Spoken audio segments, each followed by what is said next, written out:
Hello mga sisi ko. Magandang hapon sa inyong lahat. Ayan, masakit ang ulo ko, nahihilo ako mga sisi sa kaiikot dito sa tindahan. Time check, 2:00 na pala ng hapon.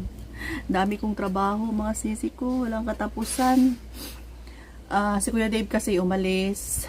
Nagbayad ng mga bills namin kasi patapos na yung buwan ng July. So pag ganito, magbayad na kami ng mga bills namin, SSS, at saka Pag-ibig, at saka PhilHealth. So, PhilHealth namin, at saka PhilHealth ni Kring Kring. Hiwalay na namin si Kring Kring kasi 25 years old na siya.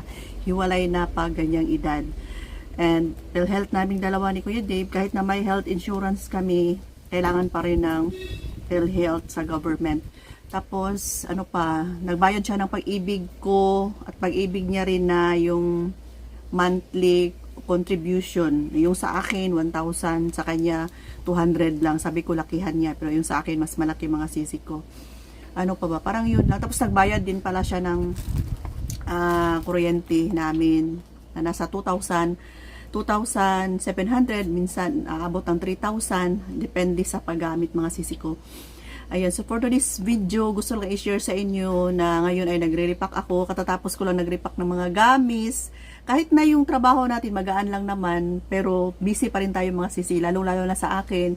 After dito, pasok ako sa bahay kasi magluto pa ako ng pagkain ni Maki at ni Pupoy mamaya. So ipakita ko sa inyo kung ano yung mga lulutuin ko, kung may time ako, kung maalala ko. Ayan, huwag na tayo magpaligoy-ligoy pa. Naubusan kasi kami ng yellow pad. Ayan, so yung intermediate pad namin at saka yung yellow paper namin, binebenta namin ng per pad. Pero, itong yellow pad namin ay naka-idea ako na magbenta ako ng per pack na lang. Tulad ng ginagawa ko sa mga bond paper ko na meron din akong nakaripak. Ayan.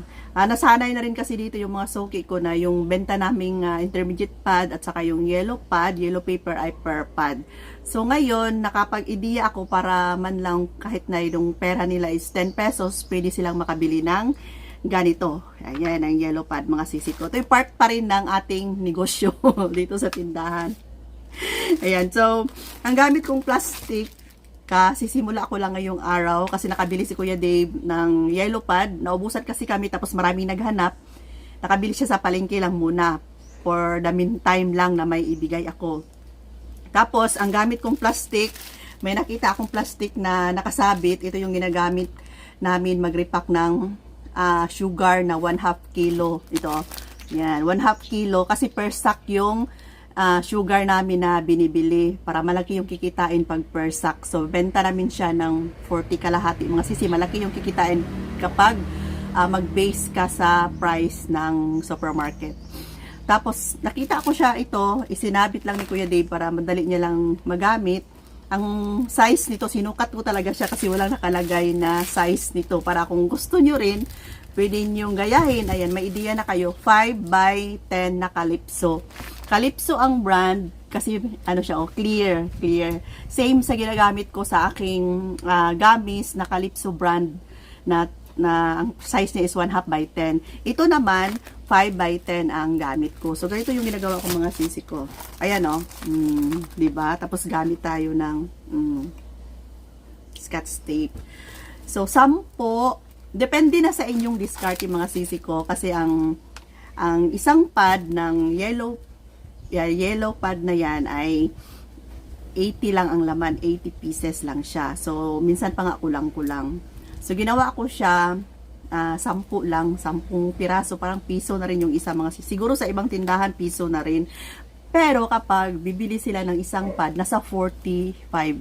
Yan, depende kung saan tayo nabibili. Ito kasi yung nabili ni Kuya Dave, mahal kasi sa palengke lang, hindi siya doon sa wholesaler kung saan kami nabibili.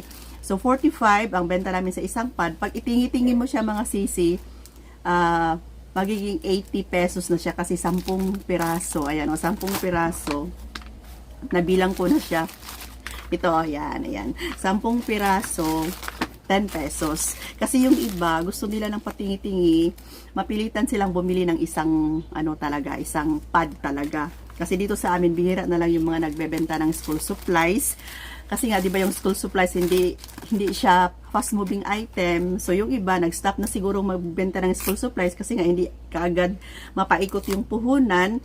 So, parang kami na lang yata dito yung nakafocus sa pagbenta ng mga school supplies. Kaya, yung mga suki namin ay sanay na sila na kapag need nila yung mga school supplies, dito sila sa amin pupunta. Ayan ang mga sisi ko, di ba? Sakto lang ang size niya sa 5x10 na plastic. Ayan, another technique na naman. So, magkaiba po tayo ng, yan, i-fold lang siya ng tatlo. Magkaiba tayo ng technique sa ating negosyo. Pero at least kahit papano, may mga ideya tayo mga sisi ko. Pero matagal na talaga kaming hindi nagbebenta nito ng papiso-piso. Ayan, per pad talaga. Pero ngayon, maubos at maubos pa rin mga sisi, Gabi.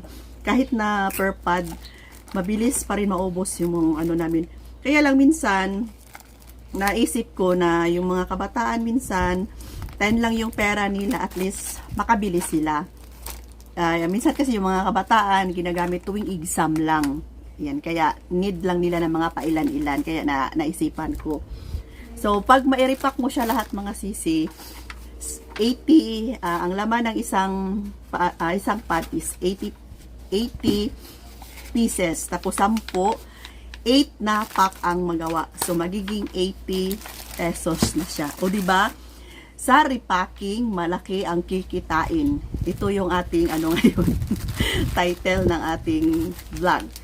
Sa repacking, malaki talaga kung ikaw ay masipag lang mag-repack. Si Kuya Dave, nakabili pa lang ngayon ng mga tuyo. Ayan. So, may mga nare-repack din tayong tuyo, diba? Malaki yung kikitain sa mga tuyo. Tapos sa mga gamis ko rin, nire-repack ko na siya ng 4-5 piso. Lagi ko naman siyang pinapakita sa inyo, pero ipapasilip ko sa inyo ngayon yung mga na-repack ko.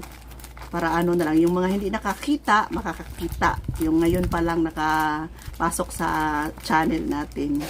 May mga notebooks tayo dito na isang rim. Ka-open ko lang, nakapack kasi ito. Yan, naubusan na ako ng malaki na ganito. Benta ko siya ng 40. So, disclaimer mga sisi ha, hindi po tayo parehas ng binibilhan. Siguro sa inyo mas mura. Dito sa amin mahal. Tapos may mahal naman. Tapos may mura. Kaya hindi tayo same na, ay mahal ang benta ni Ate Rose. Ay mura lang sa akin.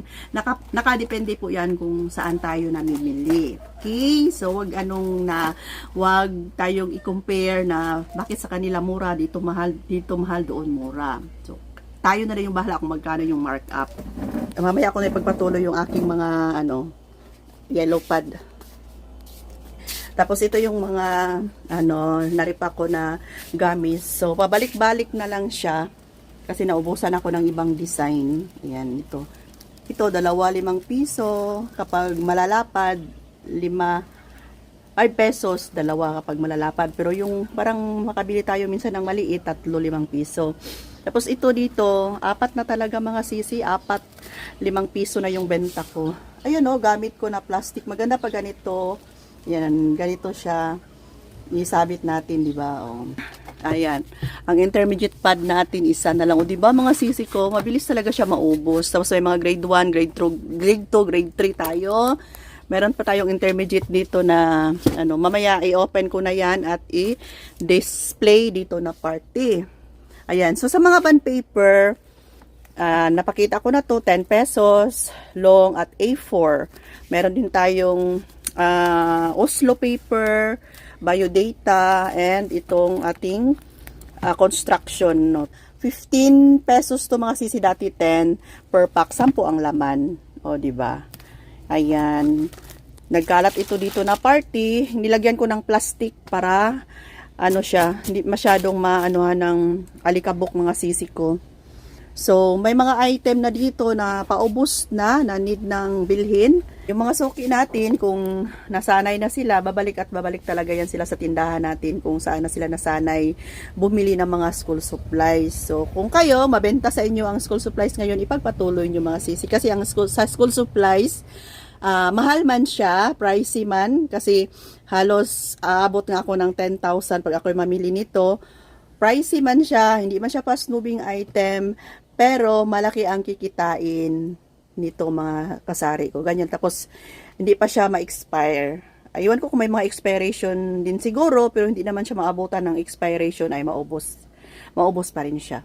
Okay, so siguro ito lang muna yung update natin for today's video. Ako'y magpatuloy pa. Bye for now. Love you all mga sisi. Mwah!